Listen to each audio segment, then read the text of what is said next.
I think that you should try things you haven't tried before, just like you said, move, and then get that feedback on did that work or did that not work? Because then you can adjust and keep doing what does work.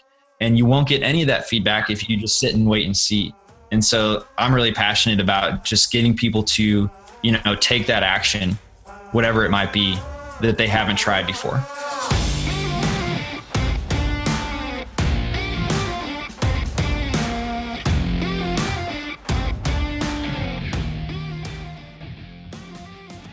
Hey, y'all, coming at you with another episode of the Carrot Cast from my really fancy home office that I'm building with a terrible background. If you guys are watching the YouTube version of this, we're in the middle of the coronavirus stuff still. And so here in the state of Oregon, as at the time you're listening to this, there's still the state, I think they're calling it a stay-at-home order. You don't have to stay at home all day, but we can't go into the office with a bunch of people in there. So I'm still working out of the home, as is my guest, who I'll introduce you guys to here in a second. And if you guys haven't had a chance to listen to these episodes that we've been doing with top experts around the country on different topics, like Mike Hambright, we talked about what he's seeing, talking with hundreds of the top investors around the country the last couple of weeks. What do you do to pivot? What do you do to adjust? What do you do to win? We have a lot of cool stuff, guys and gals. So go to carrotscast.com or just find us on Apple Podcasts or Spotify. So I've got an amazing guest with me, and I'm not sure why I didn't have you on earlier, David. I'm not sure why. Like, we should have had you on earlier. We'll have you back more consistently because David and I had a chance to get to know each other probably about a year and a half ago. And I'd heard of his company lots of times before we had ever connected. And it's a company called DealMachine. DealMachine is a company many of you watching this have heard of or probably are a user of, especially if you're on the investor side of things. And DealMachine is an amazing app that essentially makes it to where you can do driving for dollars, but a lot more effectively. You can have people out there, whether it's you or people that you incentivize to help you go find houses to purchase, where they can drive in front of your home, take a picture of it, and then it pulls up all the amazing data. We'll talk about that. And then it can automatically send them out direct mail campaigns, sequences, the whole thing to close more deals. Now, the reason we're talking about it now is because when there are some investors and agents that are kind of pulling back and they're not really getting out there as much, there are some tools you can still use right now. They work amazing, and they work even better, of course, in a normal environment. They work great now too. What are some of the things that you can do creatively to get out there and still be moving forward on actions to drive business? And DealMachine is one of those things. So without further ado, I want to introduce David Lecko on the podcast, man. Welcome on. Thank you so much, Trevor. And I'm also from my home office here, and we haven't been going outside in Indiana where I'm at. We've actually been on official lockdown statewide for a couple of weeks. Yep. Dude, it's definitely wild times. I was talking with someone earlier today, and I think while we're in, like you said, probably like the third week of this, it's almost becoming this weird normal thing, which I don't like. I don't think it's a good normal. But it's becoming this weird normal thing where you almost look at it and go, man, we're still in our own little bubbles in our homes. And there's a lot of people out there that are listening to this in their own little bubbles potentially.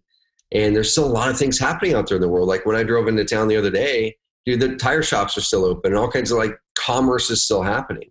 And so no matter where you guys are listening to this right now, yes, it is a different world right now. But the world is still moving. It's a little bit slower pace. There's a lot of opportunities still add value, which we're going to be talking about right now. So, David, for those who don't know what DealMachine is or know who you are, why don't you give some background, man? Who are you? Where'd you come from? And then we'll dive into the DealMachine stuff here in a bit. But who are you? Where'd you come from? Yeah, absolutely. So I came from St. Louis, Missouri. It's where I grew up. And I moved out to Indianapolis about 2014 after college. And while I was here, I picked up Rich Dad, Poor Dad, learned about real estate investing, and the idea that I wanted a rental property instead of investing my, simple IRA at the time into stocks. And so I went looking for that first rental property, and I just couldn't find a deal on the listings at the time. So I went driving for dollars, and I ended up making an app to make that process a lot easier, kind of scratching my own itch. And that was back in 2016. And then here we are. It's crazy how these things can grow. We've got a lot of people, about 10,000 people that are actively using it. And they've all got team members and stuff under them. And So I've not only become an investor since I read that book, but ended up creating a tool that a lot of investors use. And so it's been an amazing journey. I've always wanted to have, my own business. It wasn't the first time I tried to start one, but this one's been my favorite one so far. Dude, there's a couple cool lessons in there. And y'all, if you're watching and listening to this, and if it's skipping a little bit, I think there's probably something with my Wi-Fi as I'm trying to record this, but content's going to be amazing. If it skips a little bit, that'll be cool. You're good. But dude, one thing that was really cool about your story there is you got to pivot, right? You got to pivot. And as I'm talking with a bunch of agents, investors, other entrepreneurs, the time that we're going through right now is a perfect opportunity to find opportunities for pivots. And it could be a pivot to a new product like you came out with that helps serve a community of people. It could be a pivot within your business to focus on a new unique selling proposition or new client base within your existing business. And there's a lot of businesses I'm seeing right now that are making those types of pivots where they've got the people, their original product is just not working well in this environment during the coronavirus stuff, but they're able to pivot their resources, people towards putting something else out. Dude, so that was an important one for you, making that pivot. How would you, kind of putting you on the spot, because we didn't talk about this before, but how would you guide someone if they're an investor or an agent right now and they're looking at other opportunities? How would you guide them on potentially making a pivot or seeing if a product or a service that they're not currently offering is viable? Should they quit doing that right now and then dive all into the pivot thing, or is it kind of one you work on as a side hustle? What did you do? Yeah.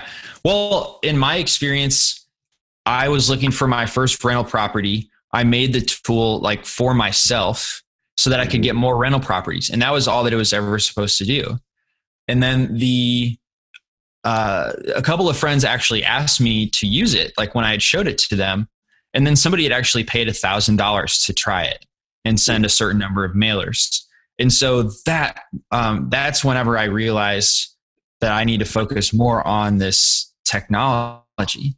Because somebody actually paid me for this thing I built for myself, And so, I've never thought about giving advice on how to pivot before, but in my experience, it was that, I made this for myself and that was the successful thing. And then other people wanted to do it and actually paid for it. And that was the proof that I needed, that I was yes, I need to focus more of my time on this.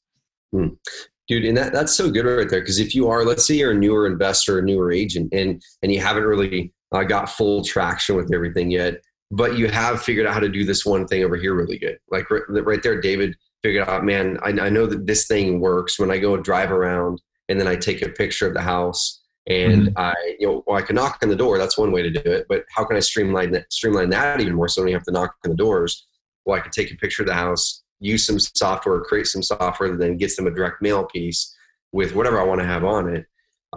That's something he got really good at. And then like he said, other people saw, shoot, that is something that's really useful. If you're an agent or an investor and you're just getting going, but maybe you got really good at one thing, you got really good at putting out open house signs, or, really good at doing open houses, or really, really good at cold calling, or, really good at creating content for agents for yourself, whatever it is that you start to get good at. Start to pull back and go, man, I'm really good at this and I'm not really getting full traction with my business yet, but this is good. If you're in a spot where you're kind of hurting for the business on the agent side, go out there and find how you can help other agents, or go out there and find out how you can help other investors with that skill set that you developed, because right now is when they really need it in a big way.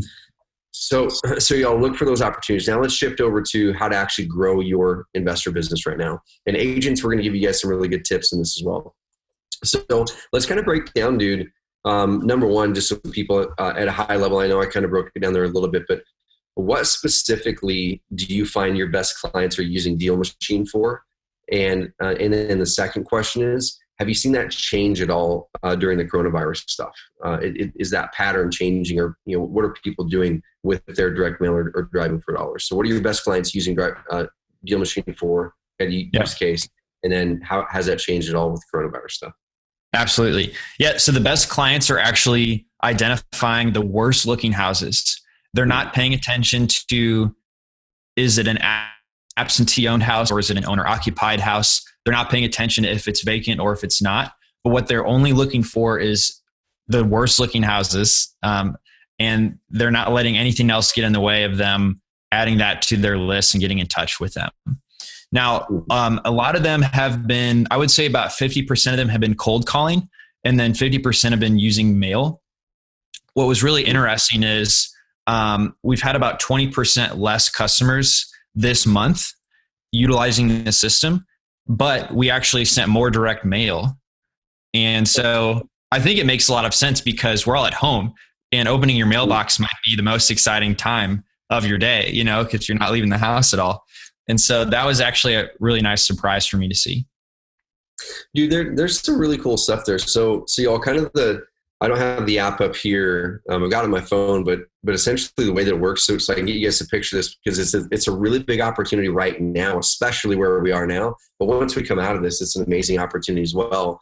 Is you drive up to the house, or you have someone doing it for you. Now, here's one of the opportunities: is there's a lot of people that are kind of struggling on the income side right now, and you have the potential as an investor to help them find income. You have the potential to bring aboard what we call bird dogs, or people that are property finders, or they can now drive around or walk around the neighborhoods and find those homes for you, submit them through DealMachine, and then get some sort of a referral fee depending on what your program does. And so you can start to provide an income opportunity for people who are probably out of work right now, which is great. And that's the cool thing, is that there's a lot of people that are hungry right now that are looking for work, that are looking to supplement the income. They might be a waiter or waitress at a restaurant, and they're out of work right now for the next month or two. And so this is a perfect way to not only help solve a problem for you, help solve a problem for the sellers who you can get a hold of and help during these times, but also solve a problem for those who are out there looking for more income. There's a lot of demand for that. So someone pulls up to a house, and they pulled up ugly looking house, or whatever the criteria is that investor is looking for. They take a picture of it. The app then brings up that house on Google Maps. And if any of this is wrong, David, tell me. But then it brings a bunch of data. Awesome, man. Then it brings a bunch of data in. So automatically your system brings the data. And what type of data, because you mentioned some people, half are sending direct mail, half are doing cold calling from it. What type of data are you piping in that would enable someone to be able to cold call just based off of taking a picture of the house? Mm-hmm. Yeah, the first level of data that it pulls in is actually sourced through the county's recording office. And it tells you when that property was last sold and who currently owns it, as well as where that owner lives. And so that's what you're going to see right away. And you'll see if they have a mortgage on it at that time or not as well. And there's a button that you could press in order to get phone numbers, email addresses, and then other places they've registered the utilities. And we call it enhanced search, but it's also called a skip trace. And that will actually allow you to see which one is the mobile number and actually call or text it on the spot right there. Dude, so that's so powerful. So all you real estate investors, we'll kind of go investors first and agents next. So all you real estate investors, especially if you're a newer investor, you guys and gals, you should not be pulling back right now. I've said this so many times in the last 2 weeks about in podcasts and our official coronavirus video and blog post, where we kind of see two different types of entrepreneur right now. We see the one that kind of lets fear cripple them. And in the short term, they're kind of doing the whole wait and see. There's some things happening that I'm not sure if I'm going to wait and see and see what happens in 2, 4, 6 weeks. And then there's the entrepreneur, the investor agent who goes in there and says, okay, yes, they do an immediate pause, maybe tap the brakes immediately right out of the gates to go, hey, I just want to survey the situation and see what's going on. But then they create a plan, and then they actually accelerate during these times. And so one thing that you had mentioned, David, was even though a good percentage less people are submitting properties, you were seeing more direct mail being sent out. And it could possibly be because those savvy investors know that right now is exactly when I need to be getting my message to those sellers, because those sellers might be going through a situation that's amplified right now. They could have their income situation even worse. Now they need you more than ever.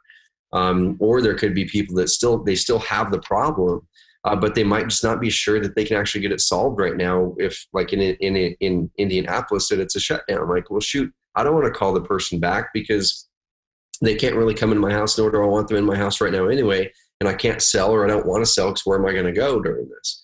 And so this is your opportunity to change some of your messaging, like we talked about with Mike Hambra in that episode of the Carrot Cast. Change some of your messaging on those direct mail pieces or on that cold call, and educate people and say, hey, we know right now is a scary time, but we, and many of the iBuyers, if not all the iBuyers, the big buyers stopped buying. But you know what? We're entrenched in our community. We love living here, and we're still helping sellers. And so we're going to walk you through how we can still help you during these times. We can do a digital walkthrough on Zoom, on FaceTime. We can walk through, we're still making offers. We can even delay the closing until after the coronavirus stuff is done, so you can move then.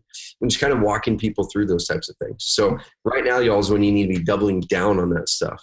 And so what's the next thing? What are the best ways that people can find if they want to use DealMachine as an example and they're like, awesome, I'm going to continue to use Carrot, dial in my online authority, continue to get momentum there. Online ad costs, y'all, are way low right now. So Google pay-per-click and Facebook ad costs dropped quite a bit for us and for many of the clients that we're running traffic for still. And so continue to put money there, but then going over to the offline side of things, where would people find good deal finders? Where would people find good property finders? Well, I always like to look, if you can, you're going to need to set aside a good budget. And if you can do that hourly wise, I always say look for Indeed, because that's going to be somebody that's going to want to stick around for a long time.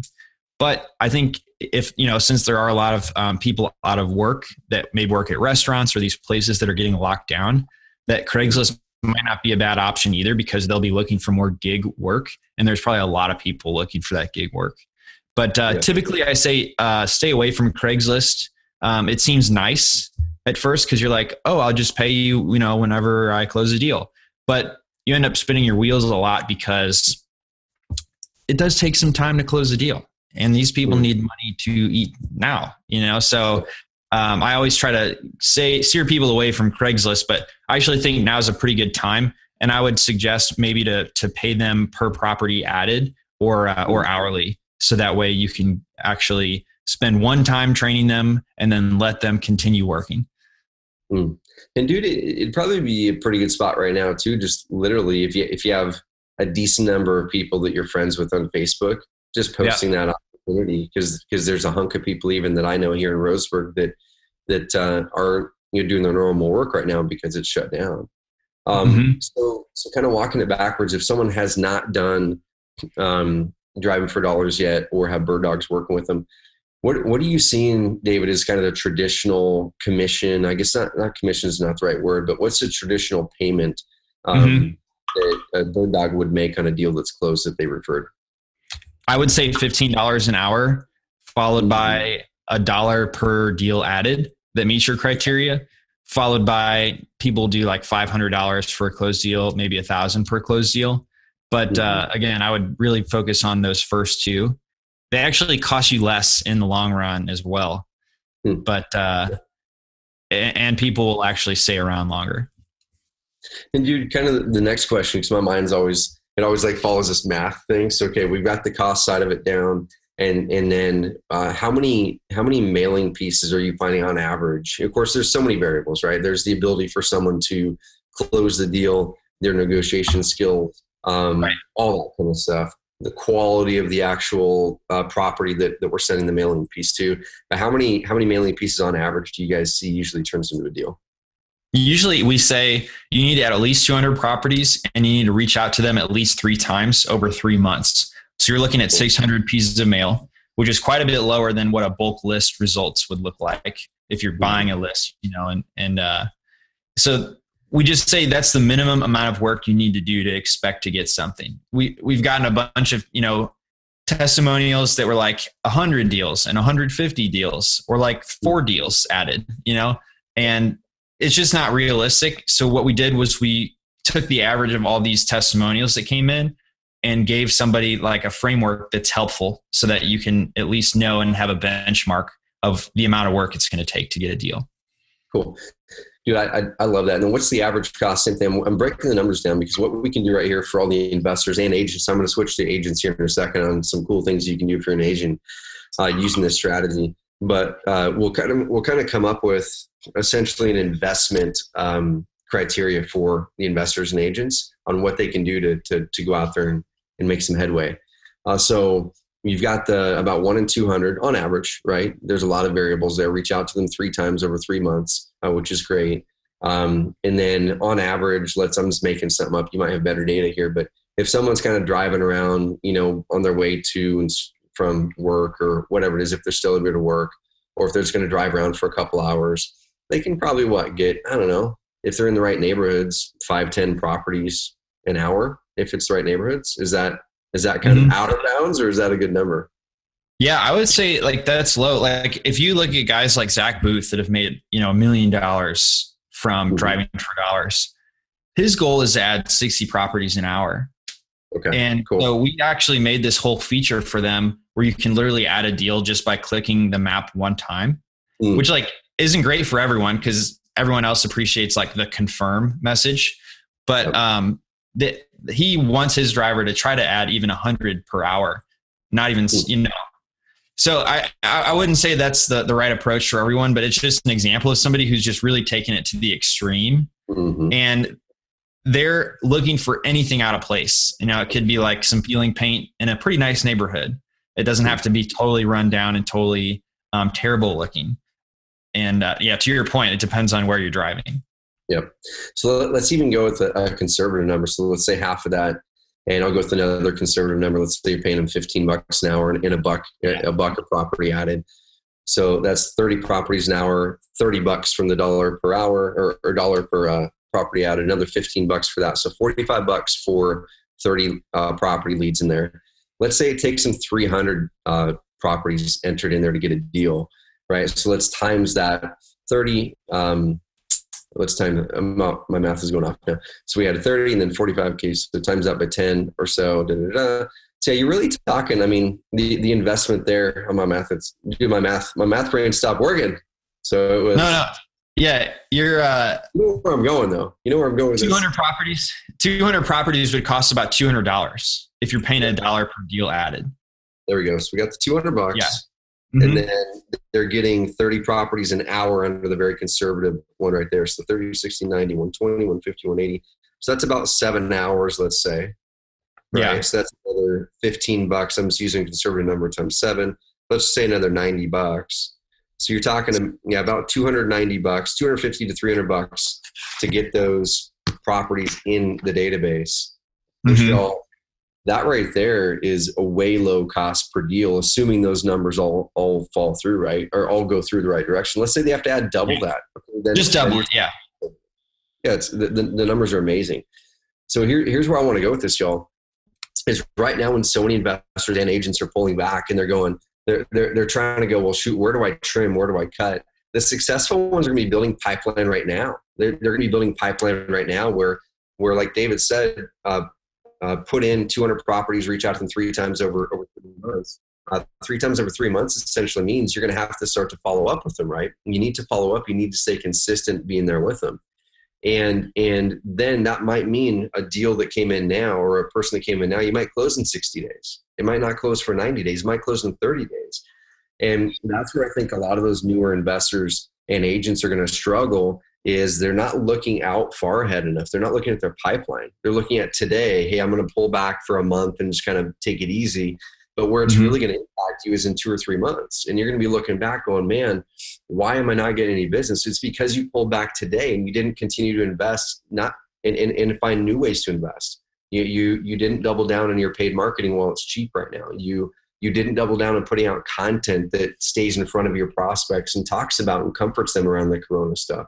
You didn't start using DealMachine and start to find people who might be out of work or maybe even yourself and drive around in a safe environment. You're not asking them to go knock on doors. You're saying stay in your cars and then hop out and take a picture. You're completely staying within the whole 6-foot thing still. And it's all awesome. And so I would encourage everyone listening to this is to find new ways to be creative right now. Find new ways to be creative and pivot your marketing, adjust things, try things that other investors or agents are pulling back on to keep that pipeline going. David, on your end, man, what advice would you give an agent or an investor right now with using DealMachine or just any other marketing at all? Yeah, I mean, I think everybody is kind of waiting and seeing, and I think that's the worst thing to do.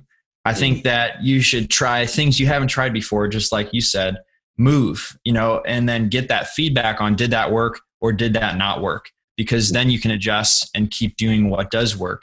And you won't get any of that feedback if you just sit and wait and see. And so I'm really passionate about just getting people to, take that action, whatever it might be that they haven't tried before. Yep. Dude, I absolutely love it, man. So people can Google DealMachine, but where's the best spot people can learn about you guys? You guys have a really good YouTube channel. Thank you. Really good content over there. Where can people follow you guys, find out about DealMachine or dive into software?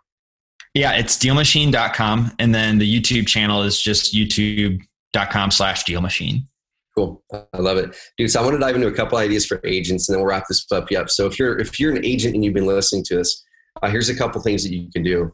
So first of all is any houses that have recently sold, that you have sold, do a deal like DealMachine. I know a lot of agents have essentially sent out postcards to houses in the neighborhood. You can make that whole process even easier with DealMachine. When you're out there, take a picture of those houses, and then in the back end, you can automate your specific postcards or use the ones that they have in there as defaults.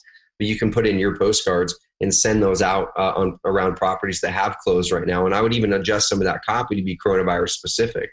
As of right now, adjust for that market, because most of your competition is not adjusting their message. Most of them are sending out the same stuff, or they've stopped sending it out altogether. So you can really start to stand out there.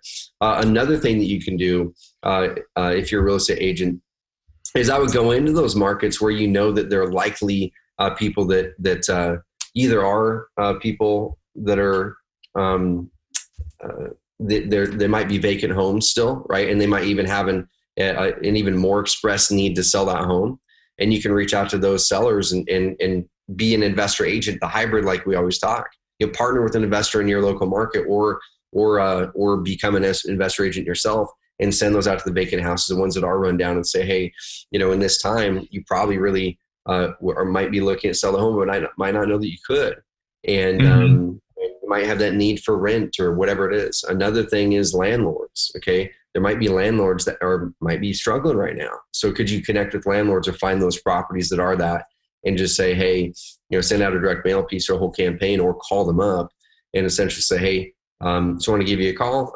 As a part of a community effort that we're doing, we're helping property owners around here make sure that you're taken care of.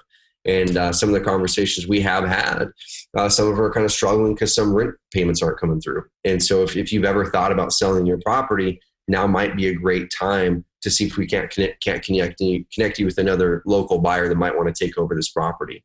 There's a lot of opportunity. And it's kind of, looked over, you really buzzed over the top of them a little bit there. But are there any other ideas you can think of for investors or agents just to kind of jog people's mind to go, oh man, yeah, that right there, that's a use case I can go out there and do tomorrow?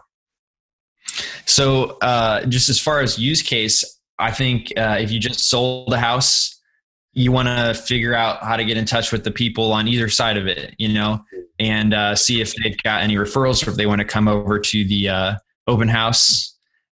So that's something I know agents practice. You can use DealMachine to get their phone number or to send out the post. Any that I'm missing that you're thinking of? Well, I think we went through them pretty good, man. Because like you said, there's the houses that outwardly obviously express some sort of potential distress, which is great for purchasing the property, or even as an agent reaching out to them to see if they might want to sell. There's even just if you're an agent and you're driving around showing people homes and you think it's a great neighborhood, I think right now, once again, would be an amazing time to get out a coronavirus specific piece of content, whether it's on a direct mail piece or whether it's on a phone call, and just pick up the phone and say, hey, I'm Sally. You don't know me, but I was recently showing a home in your neighborhood. And I just wanted to kind of do a quick courtesy call to let you know why we're out and about. We're helping some potentially some families move into this area, but also we're doing it in a way towards protecting you and your neighborhood and whatever it is. That might be terrible copy, but as an agent, I would just hustle and start to talk to as many people as you can and become that trusted local resource, which would be great. For sure. So David, appreciate the heck out of you, man. Y'all, I want you guys to go use both Carrot and DealMachine together, because like we always talk about, offline marketing creates online demand. If you're sending out the postcards and making phone calls, they're going to be Googling your phone numbers, Googling your company names, even if your domain is not on there. And the Carrot side is going to help your direct mail side convert even better. We've had so many case studies that talk about how your online authority, credibility content increases the conversion rate on all offline marketing that you do. So these are a great 1-2 punch. They collaborate really well together. And y'all go to DealMachine.com, grab an account and start hustling. Start hustling these next 30 days. Help some people that need an income be deal finders for you. And then go out there and close some deals, get your pipeline filled up. David, appreciate you coming on, man. Any parting words? Oh, thanks, Trevor. Any parting words? I would just reiterate, you've got to take the action right now. And then also keep in mind what your goal is. Know about how many properties you need to go find in order to start getting results, and make sure you fully do that before you decide to move on and try something else. I love it. Well, guys and gals, appreciate that. You guys listen to the other coronavirus specific episodes. But once again, this episode here, everything we talk about with Deal Machine, it works even better outside of this. So go grab it right now and start hustling, getting your offline side of things going, build up that pipeline of property finders. And that right there is also, I talk about stacking bricks a lot.